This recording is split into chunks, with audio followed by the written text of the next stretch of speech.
Um, Good evening, everyone, especially to you, ma'am. Good evening. Today, first of all, I introduce myself. I am Roden Junior M. Riganan, student of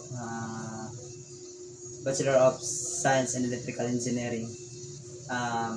Today, I discuss about my article about gender role in society.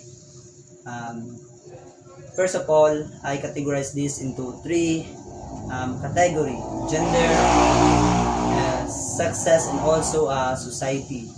I understand about gender role based on the different expectations that individual groups in societies. Gender roles are the products of interactions between individuals and their environment. Nakadepende na siya, ma'am, sa environments, beliefs in other people or in other culture ang gender.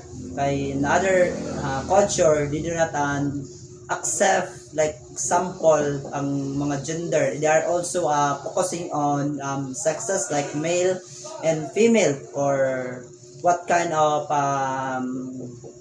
quality they are. And another categorized sex is a biological concept. They are not makita if sila is na they are not makita today is ang usa is lucky or bayi, and while ang gender refers to the values of characteristics that people ascribe in different sexes. Diyan sa nagpabasi. And according to Anne Oakley, 1972 was the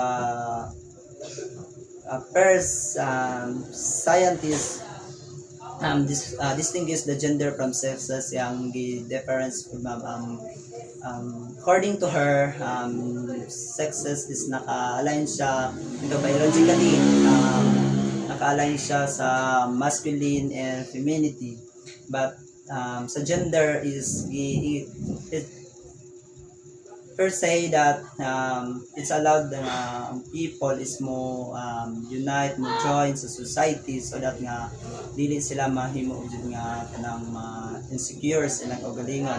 And so that also nga mo na sa we all adapt this to this our generation, so that nga himo jud kanang maka-interact sa mga other people. Ay we need a communication to them. Also ang gender is divide siya sa daghan nga categories. Like example, ang genders is mahimutang siya nga mao na diha ang kananay gay and also bisexual or LGBTQ plus diyan siya na involved. And so that ang success is nakakuanan sa their focuses on male and female. And that's all. Thank you.